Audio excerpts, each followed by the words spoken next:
7h10, c'est le moment d'aller rejoindre mon acolyte du midi. Docteur Mailloux, bon matin, Docteur Mailloux. Allô? Madame Catherine, Madame Joanie. Docteur Mailloux, je suis fasciné. Je suis par vous. Vous me fascinez. Ben là, Catherine, là. Oui? Ben laissez-moi terminer. T'en mets beaucoup, là. Tu me gênes. Non, alors en fait, je vais vous expliquer pourquoi vous me... Je crée un malaise. Alors là... Oui, ben, pour une fois que c'est moi qui en crée un, en général, c'est vous qui créez les malaises. Laissez-moi créer un malaise. Finir. Bon, en fait, vous me fascinez parce que visiblement, vous fascinez bien des gens. Cette semaine, je lance dans l'émission du midi, je vous pose la question. Docteur Mailloux, en fin de semaine dernière, il y a des gens qui m'ont demandé, est-ce que le docteur Mailloux se ferait raser la barbe? J'ai dit, écoutez, je suis pas sûre. Je vais lui demander parce que sa barbe, c'est sa marque de commerce. Alors, je vous pose la question cette semaine dans l'émission. Docteur Mailloux, est-ce que vous feriez raser? Et là, rapidement, vous m'avez dit, non, jamais. Et là, il y a eu un petit délai et vous avez rajouté, oui, mais pour $1 million.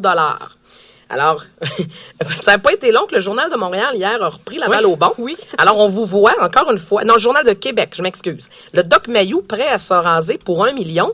Et Docteur Mailloux, on fait même un sondage sur vous. Seriez-vous prêt à payer pour voir le Doc Mailloux se raser? Alors, les gens ont voté. Et là, je mets à jour les statistiques. 29%, Docteur Mailloux, des gens au Québec veulent que vous vous rasiez pour $1 million. 70% disent non. Alors, vous voyez comment on gère des gros dossiers, Docteur Mailloux? Mais c'est pour ça que je vous dis que vous êtes fascinant. Oui, je vais finir par le croire, je vous crois. Finalement, hein? Écoute, mais quand même. C'était anodin, c'était une boutade. Comment une boutade peut faire les manchettes? Et c'est comme ça, on est rendu là, j'imagine. On aime ça. C'est comme je vous dis, il y a juste vous, là. Ça prend juste le docteur Mailloux pour qu'il y ait un article dans le Journal de Québec. Tu sais, on s'entend. Nommez-moi des gens au Québec où on poserait la question, est-ce que vous voulez voir c'est qui les barbus réputés au Québec, là, rapidement? Qui a une barbe? En tout cas, peu importe. Il n'y a personne là, qui fascine autant que vous. C'est fascinant. Je m'incline. Des fois, vous me tapez ses nerfs, mais là, je m'incline. Ce matin, qu'est-ce que vous voulez que je vous dise? Je suis surpris moi-même. Oui? Comment un élément aussi trivial, aussi anodin, fait la manchette là, du Journal de Québec avec sondage puis alouette. Oui. En tout cas, mais non, ça fait jaser. Docteur Mailloux, dans un angle beaucoup plus sérieux, hier, au Palais de justice de Trois-Rivières, dans le dossier du triple meurtre, il y a quelqu'un qui s'est levé en plein milieu des plaidoiries. Il y a un ami d'une victime qu'on a dû expulser de la cour qui a dit à l'accusé, si je me retrouve en dedans avec toi, je te démolis. Et Docteur Mailloux, la première réflexion que je me suis faite quand j'ai entendu Sarah Desilets-Rousseau nous raconter ça, on dirait, Docteur Mailloux, qu'on peut comprendre la frustration d'un proche d'une victime, voire... Parce que l'accusé, ça a l'air que dans le box des accusés, toujours un petit sourire en coin et c'est ce qui lui a fait pogner les nerfs. Et je sais qu'on ne peut pas se faire justice, mais est-ce que c'est un comportement qu'on peut expliquer, Docteur Mailloux? Très facilement, Catherine et Joanie. Alors, c'est un débordement d'émotions masculines. Oui. Et j'ose espérer qu'on va le comprendre comme tel et qu'on n'ira pas accuser cet individu-là de menace. Il y a des débordements féminins. Alors, les femmes, lorsqu'elles sont empreintes à des émotions lourdes, importantes, vont avoir des réactions, elles se mettent à pleurer, à sangloter, alors que plus souvent, chez les hommes, on va avoir un débordement d'agressivité avec des propos de ce genre-là, mais d'aucune façon, ça ne devrait inquiéter qui que ce soit, voyons. Ah non, vous pensez pas? C'est un débordement masculin d'émotions, d'une charge émotive importante. C'est assez évident pour moi. Maintenant, vous n'êtes pas obligé d'être d'accord avec moi, là. Mais ça, c'est un peu comme ma barbe. On est en train de prendre un événement relativement anodin. Et là, on se demande si on ne fera pas des accusations de menaces de mort. Oui, là, quand même, Catherine et Joanie, là, j'espère qu'on n'ira pas plus loin que ça, là. Mais j'ai hâte de voir, Dr. Mailloux, parce qu'en effet, il pourrait faire face à des accusations. Hier, je me suis dit, donc, la ligne est mince. Et je comprends, là. Je sais que tu ne peux pas te faire justice soi-même, mais des paroles comme ça, tu sais, il y a une colère qui sort. J'ai de la misère à comprendre ça. Exactement. Tu viens de mettre le doigt dessus, Catherine. C'est que on tolère de moins en moins l'expression de colère et de frustration. Oui. Et je fais le parallèle avec le déferlement d'excuses de nos chefs et de demandes d'excuses de nos grands politiciens.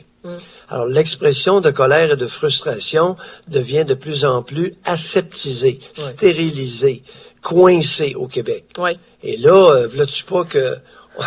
Tu sais, il y a quelque chose qui marche pas, là. Il y a quelque chose qui marche pas. À vouloir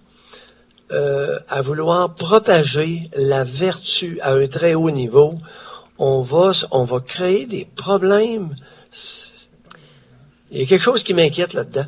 Et je fais le parallèle entre ça et le déferlement d'excuses non senties, de toute évidence, et les demandes d'excuses. Mais oui, mais là, il m'a fait de la peine. Il m'a blessé quand il a dit ça. L'architecte du néant, c'est-tu épouvantable de dire ça à une femme? Elle est l'architecte du néant. Premièrement, c'est un propos creux qui veut rien dire. C'est ça, exactement. C'est flou, hein? Moi, si tu me dis ça, donc, je suis gêné un matin. Ouais, ben. Je suis gêné. Je suis contente que vous abordiez ça parce que je vais en faire mon bouillante, pas bouillante de ce matin. C'est quoi? C'est rendu quoi au Québec? Il faut s'excuser à tout bout de champ. Et ça me faisait sourire. Premièrement, ces excuses-là ne sont pas crédibles. C'est comme si Joanie arrivait un matin pour me dire, bon, Catherine, hier, tu m'as dit telle chose, tu m'as fait de la peine. Puis que 8 jours après réflexion mûrie, je m'excuse publiquement. Docteur Mailloux, c'est comme une joke, là. Personne ne croit aux excuses du docteur Barrette. Puis on dirait que ça finit plus. On s'engueule, on se lance des mots, mais après ça, il faut s'excuser parce qu'on fait de la peine. Ils ont l'air d'une bande d'imbéciles. Bon. Maintenant, oui, il y a un volet caricatural. Maintenant, Catherine et Joanie, ce matin, je me pose une question. Oui. Est-ce que dans les débats hommes-femmes, il n'y aura pas nécessité d'un double standard? Je m'explique. C'est-à-dire que lorsque deux hommes s'engueulent, c'est une chose. Oui. Mais lorsqu'il y a un débat entre un homme et une femme, je ne crois pas qu'on puisse débattre de la même façon. Non.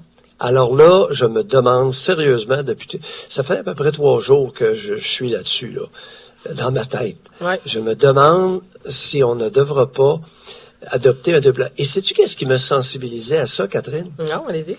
C'est lorsque tu as été remplacé par Robert. Oui. Je me suis aperçu, après quelques jours, que lorsque je débattais avec lui, j'avais pas la même attitude qu'avec toi. Et c'est toi qui me sensibilisais à ça aussi, en me disant, ben oui, mais comment ça se fait, Dr. Mailloux, vous n'adressez pas à Robert comme avec...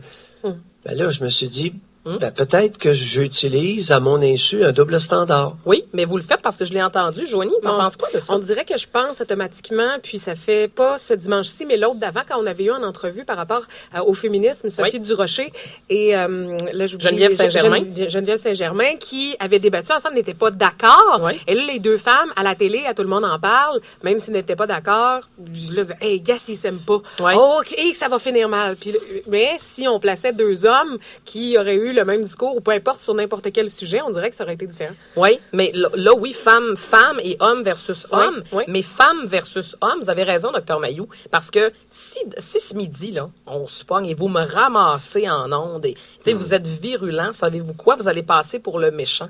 Alors que si ça vient de moi... oui, il y a un double standard. C'est pas vu de la même façon. Je vais passer pour la victime. Et vous allez devoir vous excuser parce que vous m'avez fait de la peine. Et j'ai de la misère avec ça, Dr. Mailloux, parce que moi, même en tant que femme, je suis pas pire, je suis quand même capable de débattre, là. Puis le contraire, ben, on va dire, hey, Catherine, elle l'a eu, hein? Ouais. Hey, elle l'a ramassé, hein? Rien que bon. Êtes-vous d'accord, Dr. Mailloux? Oui, je me demande si on ne se dirige pas vers un double standard qui serait correct. Oui, je pense que oui. Mais... Et je pense que ce qui est bon, là, c'est de faire comme on fait là, d'en débattre. Oui. Est-ce qu'il y a lieu, est-ce qu'il y a place à un double standard, c'est-à-dire une attitude différente lorsqu'un homme débat avec une femme? Barrette, lorsqu'il considère Diane Lamar comme un débatteur, je pense qu'il n'est pas sur la bonne track. Oui, je suis assez d'accord. Il ne peut pas se permettre de dire à Diane Lamar ce qu'il dirait à Pierre-Carl Perledo. Non, c'est clairement ça. Oui. On va en parler. Je les voyais ensemble dimanche soir. Et écoute, il y avait quelque chose qui marche pas. Et d'ailleurs, ça a créé un grand malaise. Oui. Il y a quelque chose qui marche pas dans leur façon de débattre, Gaétan Barrette et Diane Lamar.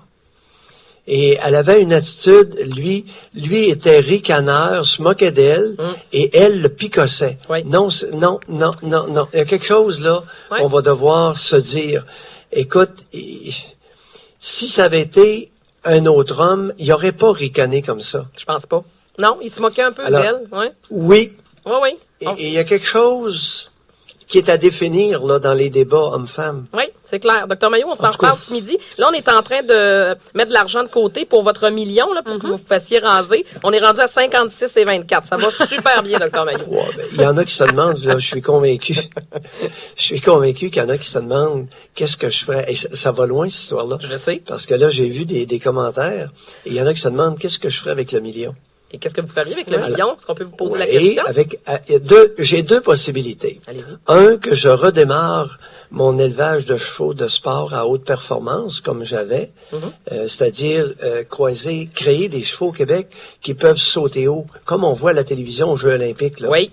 Alors, je m'en venais très bien avec des chevaux de très haute performance, avec des croisements avec des races allemandes et françaises, à partir de nos juments canadiennes. Oui. Alors, ça, c'est une chose. L'autre possibilité, c'est que je redémarre mon projet de ferme expérimentale dans 3 régions du Québec, 3 régions éloignées du Québec, afin de démontrer que le Québec pourrait être autosuffisant sur le plan alimentaire et même exportateur de denrées alimentaires.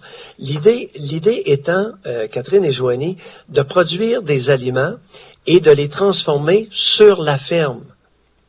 Alors, il n'y aurait pu aucun produit. Le transport du lait, le transport des quartiers de viande ou le transport des animaux, ça s'arrêterait.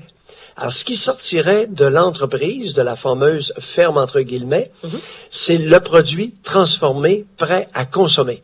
Je suis très déçue, par exemple, Dr Mailloux, parce que je m'attendais à un don à vos collègues ou à votre co-animatrice. Visiblement, ça ne fait pas partie de vos projets. Je vous en remercie grandement. On se retrouve ce midi. Je vais aller bouder, puis on s'en reparlera ce midi. Dr Mailloux, on se retrouve ce midi pour 106.9 Doc Mailloux. Bye. Bye. 7h22.